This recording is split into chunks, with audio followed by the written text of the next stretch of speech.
watching it with our own eyes. You can't tell us we're wrong about this. You can't lie to us anymore. Do you want to know why people who are screaming about Palestine are so passionate and persistent? It's not because it's woke or trendy. And it's not because of the religion of the aggressors or the victims. And it's not because it's the worst thing that's ever happened in history or the biggest or the cruelest. Humans have been cruel and evil and monstrous since we crawled out of the primordial ooze. The difference with Palestine is we are watching it unfiltered, unpackaged, live as it happens. These are not nameless, faceless people. We've gotten to know them. We know their families. We know what they like. And then we're watching them starved and bombed and murdered in front of our eyes. We aren't hearing about these things secondhand from journalists and historians. We are live streaming history as it is made. And then we're being gaslit about the horrors we've just witnessed. We will watch the most traumatic, horrific things we've ever witnessed in our life. And then we look to our leaders for their reaction and they're like, meh.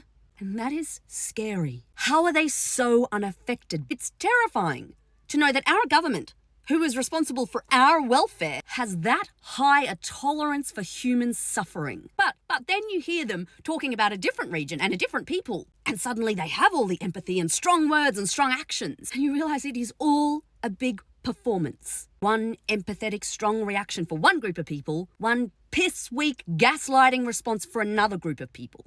And that's how we learnt that our governments have always performed goodness and morality. They have never practiced it.